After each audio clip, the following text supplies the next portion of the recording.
For the snatch exercise, the snatch is a full body movement that can be defined as an explosive athletic discipline in which the objective is to lift from the weight from the lower position to an overhead position in one continuous movement.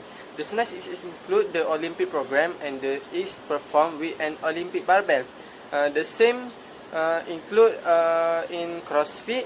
That this is become the common most snatch implement and style, but the snatch can be performed with different implement and different style.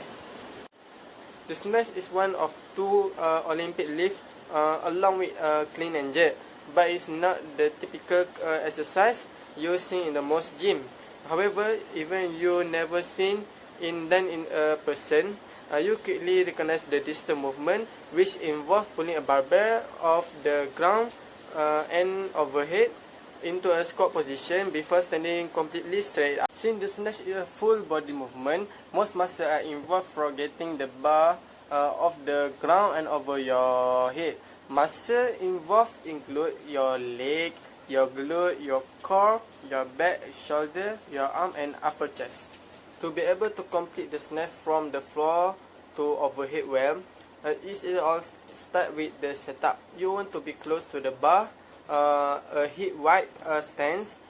Grip the bar relatively wide, about halfway between your shin and the plate, or a little wider, with arm fully extended.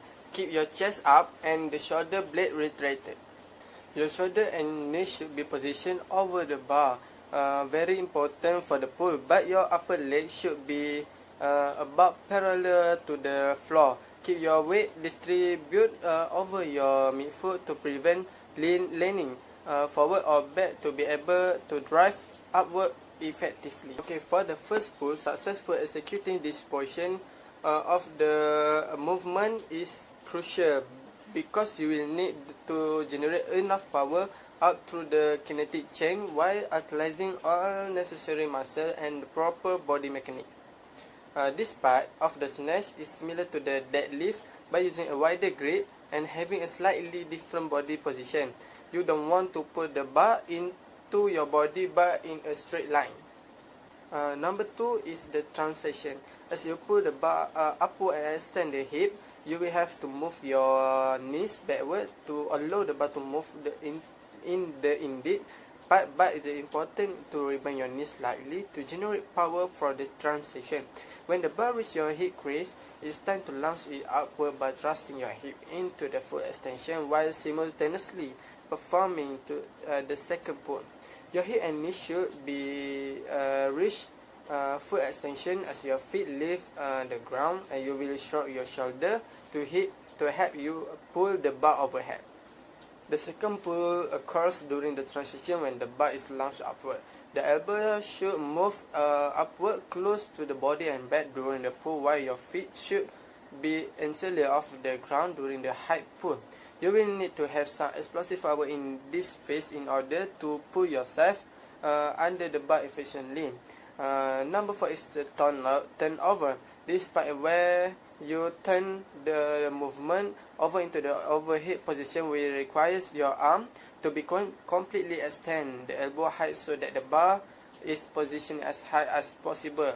As the bar extends overhead, your feet should plant firmly on the ground so that you can effectively squat down immediately and pull yourself during the bar to get into a squat position for the snatch. The catch is the final position in the bottom of the squat and bar overhead. Shoulder should be slightly internally rotated and wrist back straight. And number 6 is recover or overhead squat. The recover is the last part of the snatch where you stand up completely overhead squat. The bar should remain over the feet, and some people even use a bar from the cage to stand straight up.